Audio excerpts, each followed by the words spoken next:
প্রিয় দর্শক সবাই কেমন আছেন? আশা করি সবাই ভালো আছেন। বরাবরের মতো চলে আসলাম বর্তমান সময়ের জনপ্রিয় অভিনেতা তৌসিফ মাহবুব এবং জনপ্রিয় কণ্ঠশিল্পী পড়শি অভিনীত নতুন নাটকের আপডেট নিয়ে।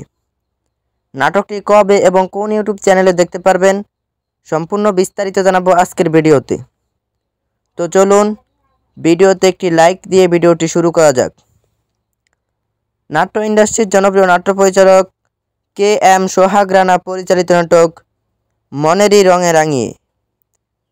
নাটকটিতে অভিনয় করেছেন জনপ্রিয় অভিনেতা তৌসিফ মাহবুব এবং জনপ্রিয় কণ্ঠশিল্পী পড়শি সহ আরও অনেকেই। 2025 সালে মুক্তিপ্রাপ্ত এই নাটকটি দর্শকদের মধ্যে উত্তেজনা তৈরি করেছে। নাটকটি আপনারা আগামী 14 ফেব্রুয়ারি অর্থাৎ ভালোবাসা দিবসে সিনেমাওয়ালা অফিসিয়াল ইউটিউব চ্যানেলে দেখতে পারবেন। তো নাটকটি দেখার জন্য কে কতটা এক্সাইটেড অবশ্যই কমেন্ট করে জানাবেন এবং নাটকের বিভিন্ন নতুন আপডেট সবার আগে পেতে চ্যানেলটি সাবস্ক্রাইব করুন। ধন্যবাদ সবাইকে এতক্ষণ পর্যন্ত ভিডিওটি দেখার জন্য। আল্লাহ হাফেজ।